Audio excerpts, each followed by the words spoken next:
Xiaomi just released its new model MiMo, but you don't know how to access it? Well, that's a shame because this model integrates right into your workflow and builds things for you. And it can give you answers about any topic. Plus, it's the most efficient as well as cost effective model available because Xiaomi's MiMo is an open source free model. Well, I'm going to show you a way you can access it, and it's really easy. It's using a tool called LM Studio. And if you don't already have your LM Studio installed, go to LM Studio, download it according to your OS, and follow along the installer until you end up on LM Studio. And now to access the Xiaomi MiMo, you're going to be using the discovery option, which is the search button right here, and search for MiMo. And here you can see MiMo V2 Flash. So select that. But as you can see, this model is way too large for my system, so I'm going to be using a smaller model. So I'll go with MiMo 7B because it only has 7 billion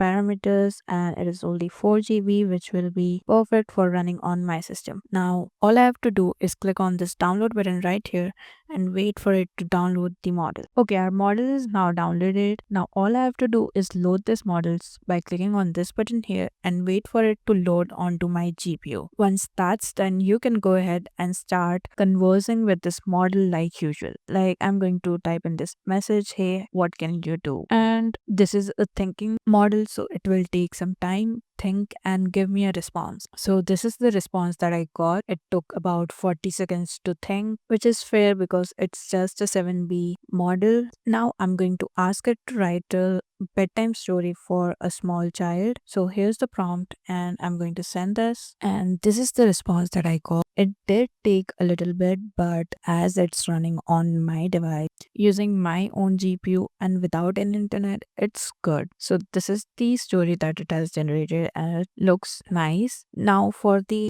settings, you can go to this settings button on the top. Here you can describe the system prompt for your model, like if you want it to act certain way, so you can describe like you are a coding assistant and then it will give you answers like a coding assistant. Next, you have the model settings where you have the temperature, sampling, etc. And the last one is the programs. So this model allows integrations, so you can add in other programs into this model like this DuckDuckGo plugin, which will help you to access the real browser like Perplexity and Cloud AI too. Even though this is an offline model, you can use the online functionality as well. So those were some configuration, and this is your model right on your PC without any internet. You can use LM Studio to download multiple such models and use them. So that was basically how you can use Xiaomi's open source models right on your computer. Comment down which model are you going to install in your PC.